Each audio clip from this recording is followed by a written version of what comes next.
Upon first look, a cetacean may seem perfectly alien to a human being, but take a step closer, and you may see soulful eyes, intelligent behavior, and playful attitudes. An even closer inspection will uncover the fact that these organic torpedoes are extremely sophisticated in their social bonds, in a way that even human beings can relate to. Though they have a reputation as killers, orcas are family-oriented. For the world's largest dolphin, sticking together can help them succeed in a vast ocean. But society isn't just a tool for humans to use. In life, death, and taxonomy.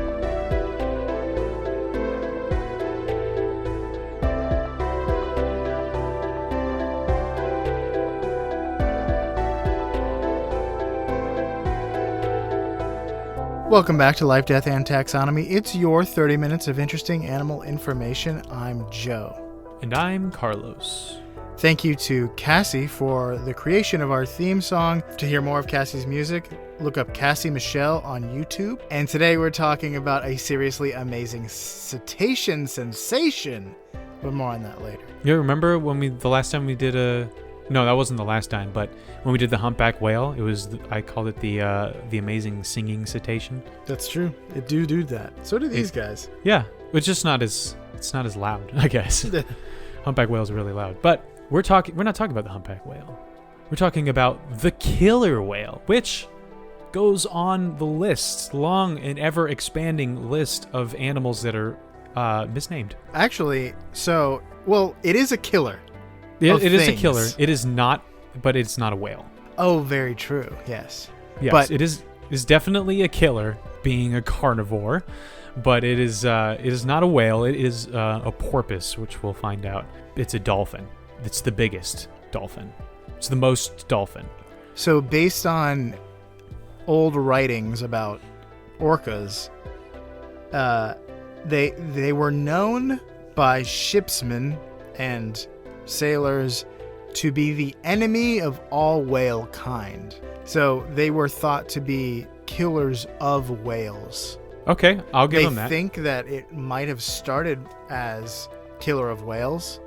That's what its name was, and then they just shortened to killer whale. Yeah, if I could call any whale a killer whale, I would give that to the sperm whale, which is, an infinitely better name upgrade. The sperm whale is like one of the most fearsome animals in the ocean, and yet we call it that and not the killer whale. It's like I can't believe we missed that. And instead we gave killer whale to a big dolphin. Although, in terms of if it was just killer dolphin, it would be better, because orcas are deadly predators. I would just call it an orca. That works for me. That's what I call them. It's 2 syllables. Sounds great. Easy to remember. Yeah, so that's one nickname, is the orca. Also, blackfish is another nickname, which based on the movie, or spawned based on before the movie. No, it was called that before. It's the documentary is called Blackfish because of that moniker. But it's not a fish. It is black, but it's not a fish. Another one I saw was Grampus. I don't know why. It didn't say why. Some people call it Grampus. I would give that name to an elephant seal, but not to this this sleek killer of the deep. But we're gonna call it here the tuxedo torpedo. Nice, excellent. And the second one is the murderous splash panda. Big surprise. The animal that I like most in the ocean might just be a mammal. So, and yeah, you gravitated toward the mammal side of things. It's pretty great. This is a pretty great animal in all respects. It's just cool, and it looks kind of lovable, and it's intelligent, and we're gonna go into all kinds of things. Also, it looks like a panda. It looks like a panda. It looks very cool. They have like ghostly mythology about them, because I assume if you just get a glimpse of this black fish with like this big white spot that looks like an eye, it does look very strange. If you were a Taoist, I think that's the religion that really hangs on the balance between light and dark, good and bad, and Tao, like push and pull. Yeah, the whole yin and yang thing. The Tao Jones. The Tao is like the essence of a thing, the truest nature of a thing. Okay, but do they?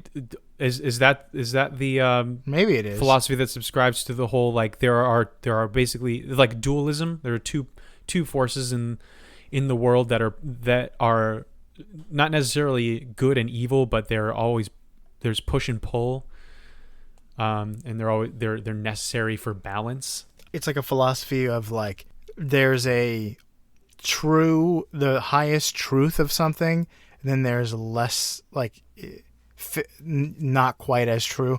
Anyway. I know what Tao, like what the Tao is, not from any Taoist literature is the issue. I know it from Men Without Chests, written by C.S. Lewis, where he talks a lot about the Tao. All right, so yeah, I can see that. Yeah, if you saw it and you were, you might think it's some sort of spirit, just because of the way that it looks. But let's taxonomize this first. Yin and Yang is aesthetically very Orca. Yeah, it is, and panda. So the kingdom is, you know it, you love it, you're in it. It's kingdom Animalia. The phylum is Chordata. It's got a spine. It's actually, if you saw a skeleton of it, it would be almost entirely spine. The class is Mammalia. It's a mammal. We're no surprise here. This is one of Joe's animals. The order is Artiodactyla, which means it's an even-toed ungulate. Of course. And it's related to deer somehow. Interesting. All right, so the family is Delphinidae because it's a dolphin. The genus is Orcinus, and the species is Orca. So it's Orcinus orca is the nomenclature. Easy to say. I like this one, and very straightforward. So, since we're in the business of naming things, it's time for my favorite part of the show. Critter groups. You didn't think I was going to do it. This is the part of the show where I ask you, Joe, a question. The question is the same every time. What is the name of a group of this animal, or the term of venery for the animal, or the collective noun? So I'm a little worried about this one because I did a lot on their social structure for the major fact, and that means terms of venery. So we'll find out if I don't know this. Yeah. Maybe it's a deep cut. Well, yeah, we'll see if you already know the answer. So, if you saw a group of killer whales, aka murderous splash pandas, would you say that that's a pack? Yes, we're doing this. We're doing this. Would you say a pack of killer whales? B, a squad of killer whales? C, a pod of killer whales? Or D, a yin-yang gang of killer whales? Okay, it's definitely yin-yang gang, but I'll final humor answer? the other options. Not final answer. So it depends on the size of the group. It could be a community. It could be a matriline, but I think what we're going for is pod. Final answer. Ding, ding, ding. How did I know you'd get that right?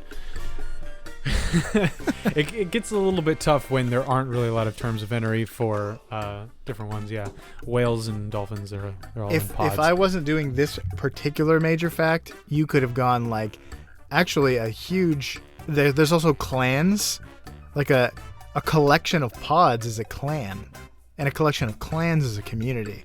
So it's like you could have gone with one of the deep cuts if you had thought of it, and I wasn't doing this. If this was your animal, that's yeah, I probably would have been able to do something, but instead I was like, what is the term of venery for? What is the collective noun? And it was like famously it's pods for all cetaceans. So yeah, it's a pod of killer whales. So let's talk about where these guys live. Like Johnny Cash, they've gone everywhere. Yeah, they're actually the most. Yeah, they are literally everywhere. It's like plankton. Yeah, it's everywhere. Because there's, and I'll go into the fact that there's different types, but they do travel a lot, and they can range all the way from the shallow, warm waters of the Caribbean to the freezing Antarctic. And in fact, you'll probably find more in the Antarctic than the Caribbean. And you're more likely to spot them in colder waters. In fact, the only time I've ever seen them in the wild, or at all, because I've never been to SeaWorld, is in Seattle, in the bay. So, it's definitely cold waters. So, let's talk about what they look like in case this is some sort of revelation. But we have described giraffes and elephants, so let's go with it. But before you move on, they are the most widespread mammals after humans. Really? Because they're not limited to land? Yeah, so they're all over the ocean. Yeah. I'm sure that if it were reversed and 30% of the Earth's surface were covered in ocean and the rest were land, then we would be there. That might be different, but they're still second to humans because there's more of us. Well, they're also very related. They really like coastlines. There are types that are open ocean. Yeah, I'll get into that. Yeah, for sure. Which I did not know about these types, but let's go into the description.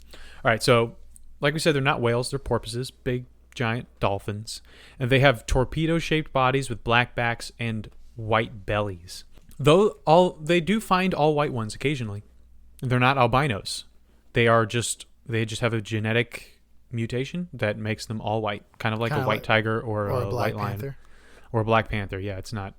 They're at a disadvantage, but not their health isn't affected by being. They should just go up to Beluga Land.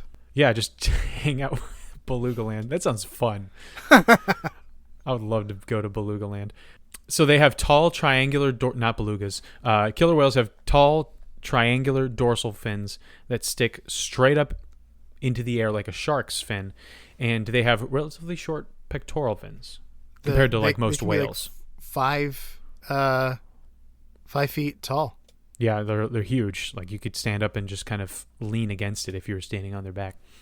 But most whales have like really long pectoral fins, these aren't whales. The orcas are like wide and they're like big paddles, broad. Yeah. They also have a distinctive white patch above and behind the eye, which as a kid I always thought it was on the eye, like that's their eye, but they actually it's not on the same exact spot, I imagine, so that enemies don't know where their eyes are.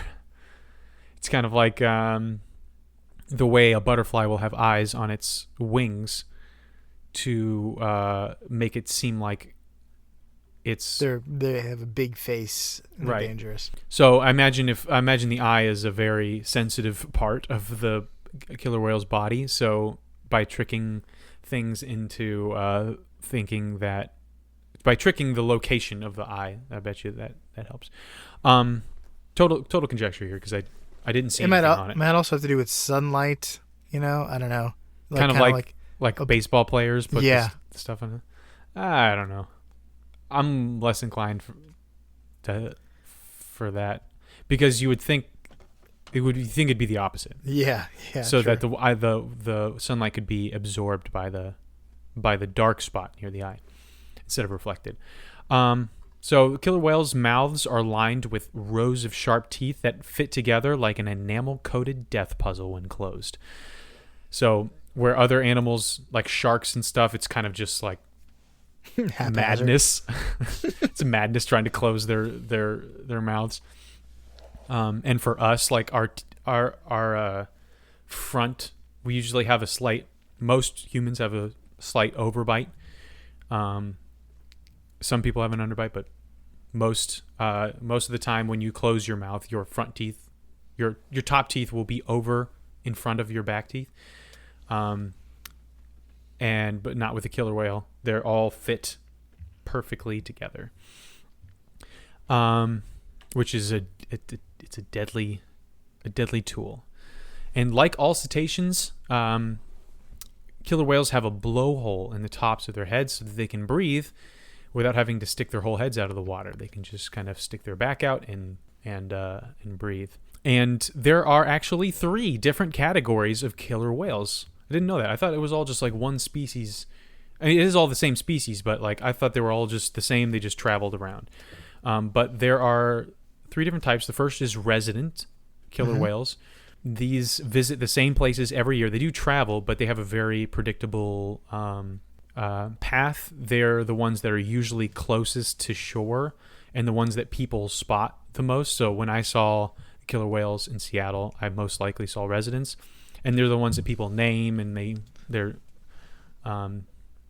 the ones that we just interact with the most, and they mostly just eat fish. That's it. Their diet also changes that because they're so close to shore. I imagine that's probably part of it. Other like larger mammals and stuff aren't as close to shore. On the other hand, transients, like a transient killer whale, which is the second category, these are like the bad mamma jammas. These are the ones that eat mostly marine mammals. They eat, we'll go over what they eat in a bit, but mostly like whale calves and sometimes full-grown whales. They eat like blue seals. whales. What? They can take down blue whales. They together. What I was seeing was that was really not common. There's two videos of it. We've captured video of it twice.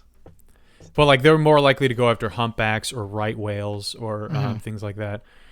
They also won't go after. Basically, what I saw was that a full-grown adult blue whale and a male sperm whale are the two that they will pretty consistently steer clear of. Just because a sperm whale will wreck their world, and a blue whale might just be too big. I'm imagining the size of a blue whale, it bumping you could hurt you bad. Yeah, I mean, blue whales are like 100 feet long, but as we're going to go into later, the killer whale is nothing to turn your nose up at either. But I'm sure the blue whale turns its nose up at it. So yeah, the transients are those apex pack hunters of the ocean. They're also shoreline predators. They stick to the shorelines, but they move like along shorelines, like widely. Like like if they're on the coast, the west coast of North America, they'll be like up to Alaska down to Mexico kind of thing. I imagine like wherever they can get seals and whales and stuff like that is where they'll go. Well, that brings me to the last one. The last category is offshore, and they're categorized by being offshore. And these guys congregate in the largest groups, sometimes up to 200, where transients and residents will usually get together in smaller groups to hunt. And offshore guys usually eat fish, but they'll also eat mammals and sharks. Like nothing really gets the jump on these killer whales except for like basically other killer whales and humans. Yeah, you think like, oh man, a great white shark, that'd be really dangerous for an orca, but it's like if you look at their size difference, even a big great white is much smaller than an adult orca. And great whites are usually by themselves. Yeah. An orca there's 5 of them, and they're bigger than the biggest great white shark. And they're I mean, I don't know. They might be faster and more agile, but they definitely have more heft. And just by like ramming into things, they do a lot of damage. Within those 3 categories, there are 4 different types of orcas based on their appearance. Type A is very focused on organization and always likes to get things done, is usually kind of stressed out, but definitely a leader. That's the one that we look at, I think we're most familiar with. Yeah, that's a standard killer whale. So basically the other types are deviations from type A. Type B has medium gray skin instead of black skin, and the white areas are like tinged yellow. So gray and slightly yellow. That's your that's type B. Type C is smaller and also has grayish skin, and its eye patch is kind of like an angry eyebrow. It's thin and slanted forward rather than this big oval patch that's just sitting behind the eye like other killer whales. And then type D, it looks like a killer whale and a beluga had a chubby, disinterested baby with a half-moon dorsal fin. It's got that kind of like bulbous head of the beluga, but it has all of the markings of a killer whale. And then its dorsal fin, rather than being this isosceles triangle, is more curved, kind of like a shark's. But we talked about the size difference between a killer whale and a blue whale. Blue whale being the largest animal ever. Like I didn't realize this. Like it's like, oh yeah, it's the largest animal on Earth, but it's bigger than we've estimate the dinosaurs to have been. Like even the big ones. So that's pretty impressive. Maybe we'll do an episode on the blue whale. Okay, well, let's talk about size. Welcome to the beloved Measure Up segment, the official listener's favorite part of the show, the part of the show when we present the animal size and dimensions in relatable terms through a quiz that's fun for the whole family. It's also part of the show that's introduced by you when you send an audio of yourself saying, singing, or chittering the words Measure Up into ldtaxonomy@gmail.com. We don't have a Measure Up intro this week. That means we get to hear from an animal, and Carlos has to guess what it is. Bring it on. Without further ado, the listener's favorite part of the show.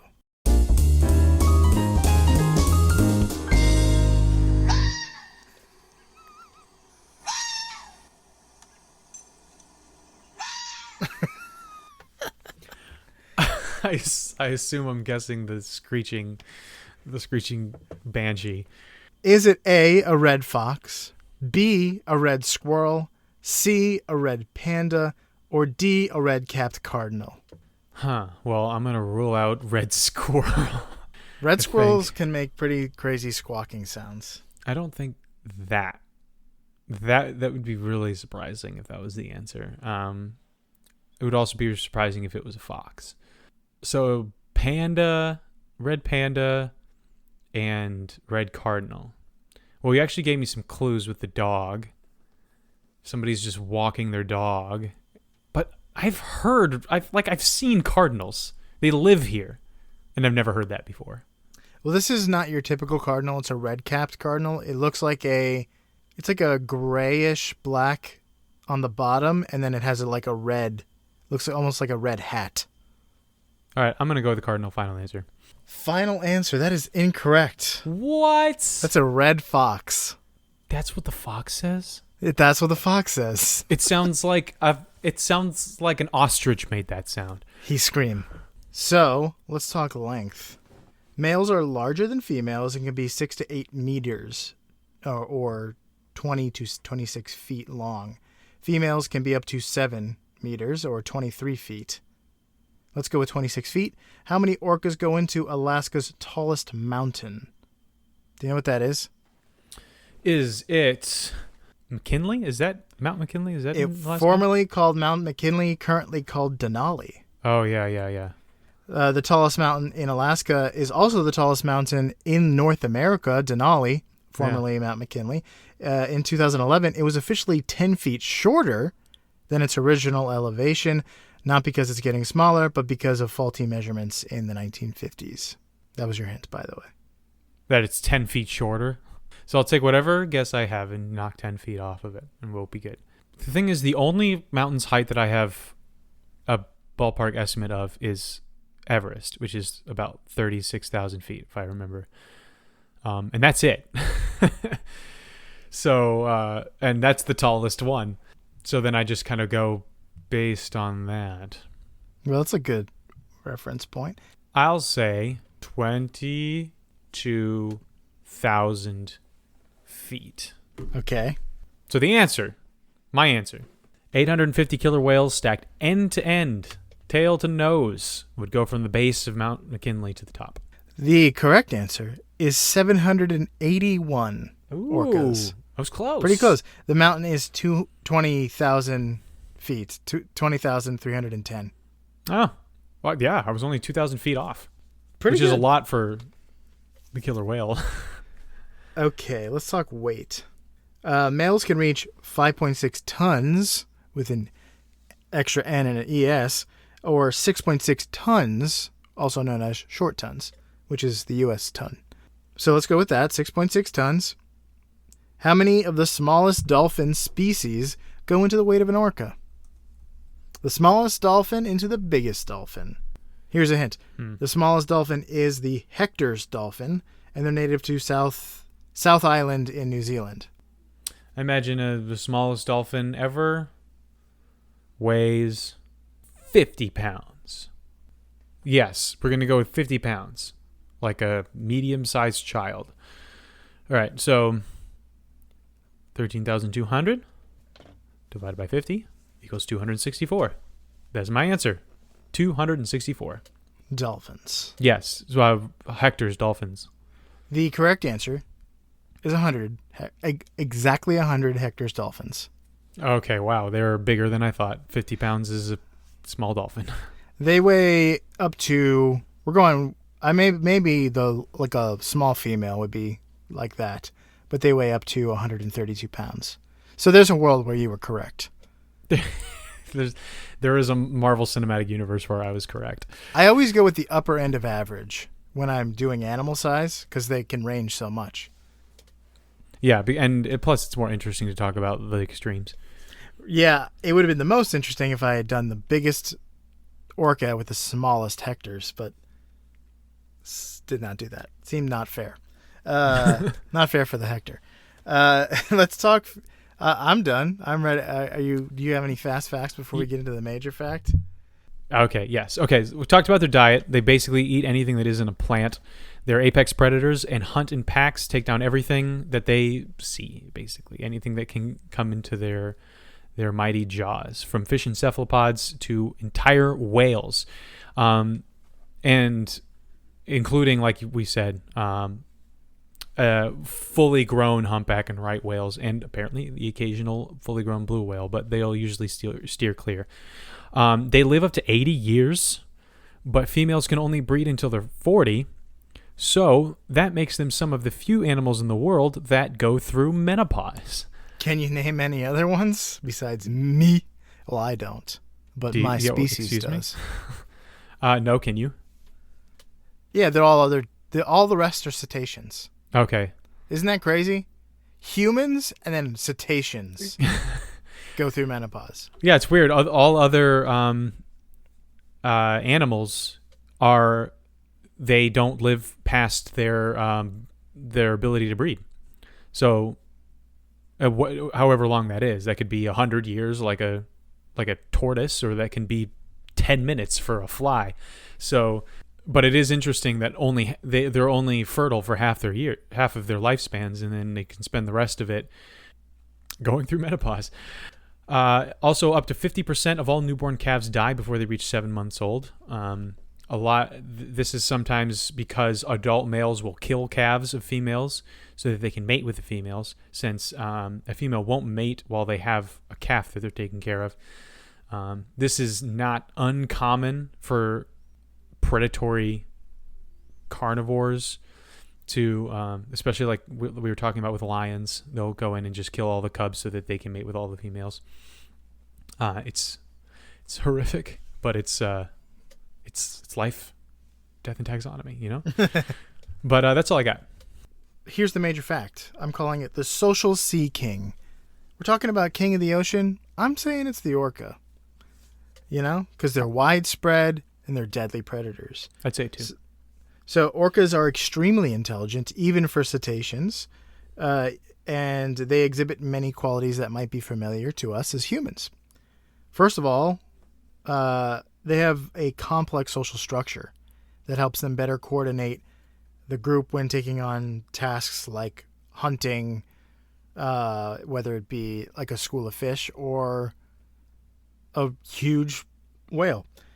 Besides humans, they're the only animal with the only other animals with similarly complex social structures are certain primates and elephants. So if you want to be an orca, you already mentioned there are different classes. If you want to be an orca. But what I'm about to talk about with social stuff, it's most likely associated with residents.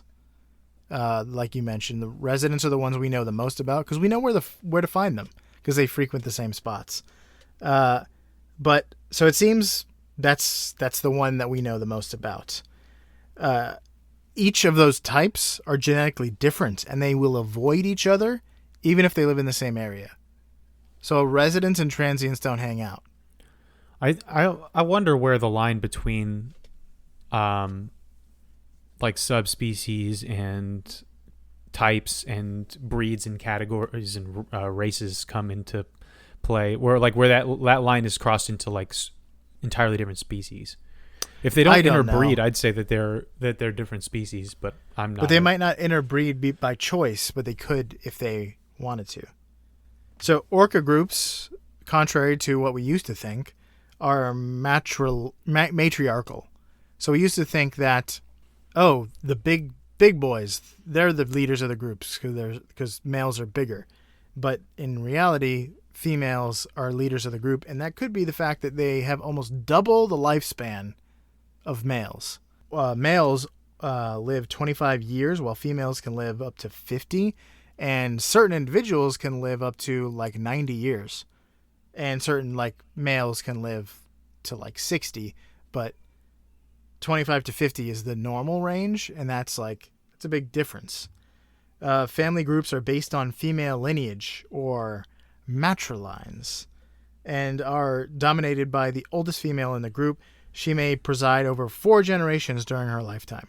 On average, an orca matriline will consist of 5 to 6 other whales, or not whales, orcas, that live with her for their entire life. So like other animals will live with their mother for a certain number of years and then go off on their own. We talked about the Ethiopian wolf, which will like go off to find their own pack if there aren't enough people to mate with, dogs to mate with. But orcas are not like that. They pretty much stick with their mothers their entire life. So this sounds a lot like elephants. Yeah. So then pods might include up to 4 matrilines. So that's what a pod is. So matrilines are 5 individuals, and then pods are as many as 2 to 4 matrilines. And then pods tend to have loose blood relations. So it's like your extended family is your pod. And then matrilines are close-knit, and it's rare for members to leave the group, even if they need to hunt or mate, right? So like if there's no one to mate with, they will leave and then for a few hours and come back. So like even if they won't join another pod, they won't join another matriline, they always come back. Okay. Yeah. Several pods in a region will make up a clan. So that's the next size in orca group. Do they clash? Which different clans, they might clash, but that's another group name. So a clan is a collection of intermingling pods that share a dialect. Orcas have quote-unquote language, not exactly language. Dolphin language. And we've like observed them speaking to each other differently based on their clan. 2 different clans come together, they might have difficulty understanding each other, and then if you're not even like two from different parts of the world, might not understand each other at all. Just like you meeting someone from China, Yeah, like humans. Yeah. So a collection of clans is a community. Males were once thought to lead the hunt, but it seems like they actually take up flanking positions, which is helpful because their large size is useful in like boxing in prey. So together, groups of orcas can take down something as big as a blue whale through extensive coordination. So like they'll box them in, like two males will flank them on each side. More orcas will be underneath so they can't dive, and then the females will be up towards the front, driving the big whale to exhaustion, and then they'll attack. There are 2 recorded orca attacks on blue whales. In the videos, females lead the attacks. When the whales are exhausted, they allow younger orcas to come in. So like they kind of orchestrate these hunts. Orchestrate. I like it. They orchestrate these hunts based on like exhaustion level, so that they'll when they're on the ropes, they'll bring in the noobs, the little guys, to come in and get some experience. Because I've watched a couple nature documentaries, considering like with whales and stuff like that, and about these guys. If you are running someone into exhaustion, aren't you exhausted too? They're predators, so they might just be better at, sticking it out. And just like wolves, a wolf hunt will be one group will dog the prey, no pun intended. Like they will be right behind the prey while the other ones kind of take a break in the back and like jog, and then they'll switch. So when you're hunting in groups, you can see it like in all pack hunting, lions, hyenas, wolves, the pack looks fresh and the single prey looks exhausted. And that's because with different individuals, they can take breaks while continuing to pursue. Yeah, I guess if it's in a straight line, I don't see how it works. But if you're able to like get them to kind of go in circles or make turns, it's different. But it just, what in the documentaries, it seemed like when the killer whales were dogging a humpback whale and her calf, it was like, all right, like everyone's tired now, right? Well, it might also just be they're biting and raking. So yeah, that probably has the blood loss and things like that. So because of their intelligence and their close-knit bonds, it has become more and more controversial to have orcas in captivity. And the documentary Blackfish kind of sheds some light on that, and how it's kind of amazing that an animal that's so finely tuned to predator does not attack humans in natural settings. Yeah, I was reading that. Not a single human attack on humans documented. No, not a single fatal attack on humans in the wild. There are like a handful of attacks on humans that are non-fatal, and they think that's because once the orca realizes you're not their normal prey species, then they stop attacking. So it's all mistaken identity, they think. Well, like shark attacks are usually mistaken identity. But sharks are just like, it's still food sometimes. It's just it's the law of the jungle, according to the Jungle Book. It's like they can't look man in the eye. It's forbidden to attack them. Well, yeah, and also some of their feeding habits include purposefully beaching themselves. Like they'll swim up onto land to grab things, to like lure animals that think they're screwed. They're done. They're dead because they are beached, but then they come close and to get a bite in, and then they like, nope, wriggle their way back into the water.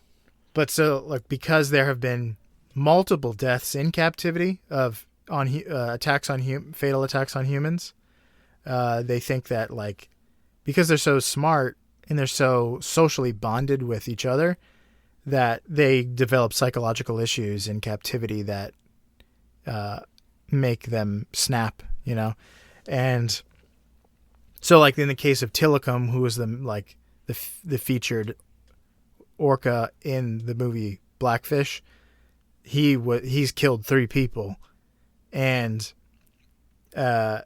he was separated. He's nowadays most of the whales that are in SeaWorld and other sea parks are bred in captivity, but he was one of the older ones that was taken from his mother.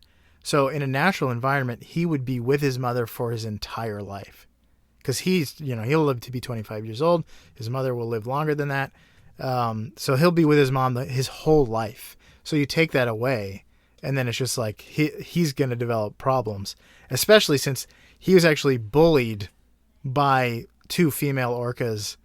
So SeaWorld has since stopped breeding and doing shows. You can still go and see them, the orcas, like in tanks and things, but they're really slowing down the whole orca thing with in SeaWorld. But there are other parks that still do shows and things.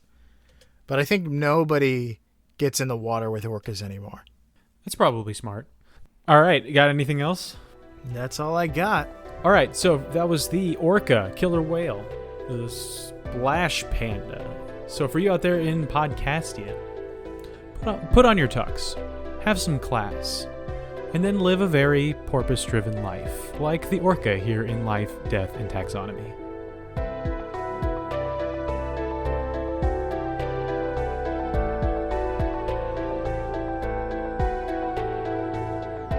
Hey LDT listeners, thanks for listening to the end of the episode. For your loyalty, you get a shameless self-promotion from us.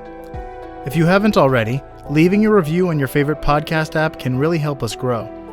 But telling your podcast-loving friends about us is even better. Also, don't forget to send in your Measure Up intros and animal suggestions to ldtaxonomy@gmail.com. We love hearing from you. As always, thanks, most of all, for listening.